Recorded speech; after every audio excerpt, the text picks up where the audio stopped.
Oya ni igisebo muri uyu mudugudu wacu n'akagari kacu. Kambwira ngo ibintu atanga sibye kugira ngo ndakare. Mu masaha saa 3 z'igitondo umunyamakuru wa Flash yarageze ku kagari ka Bubangu, abaturage bakubise buzuye baje gushungera uwamamaye nk'umukozi w'Imana wafashwe asambana n'umugore wabandi. Uyu mugore wasambanaga nuzwi nk'umukozi w'Imana asanzwe yarashakanye n'uw'umuremye Emmanuel mu buryo bwemewe n'amategeko.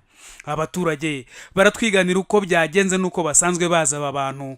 Maze iminsi mbaneka inaha, uyu munsi nabanetse nasanze umugabo aryamye mu buriri n'abaturage bose bari bahari.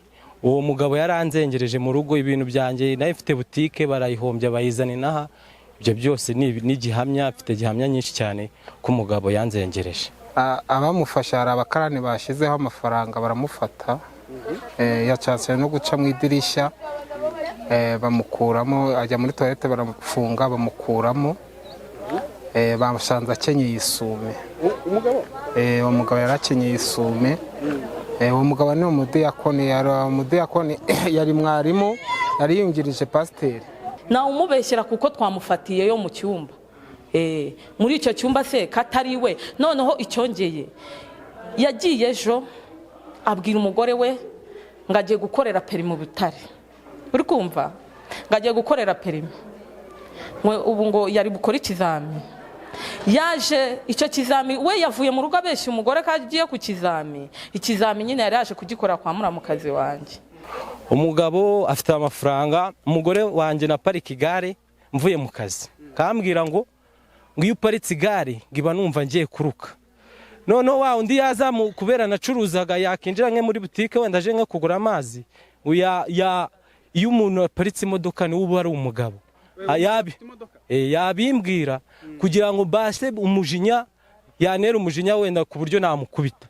Ari bwana Nibigira Pio David ndetse na Kamugisha Clementine bivuga ko bafashwe basambana. Imbere ya kamera za Flash barahiye barirenga bavuga ko batasambanaga, ahubwo hari ibindi basanzwe bapfa. Njyewe uwo mugabo bavuga yaje mu gitondo, aje kumbaza ibintu birwa bavuga muri karitsiye. Byatumye nanasenya nkatandukana n'umugabo, haba nari ngiye kuzuza ukwezi ntahaba.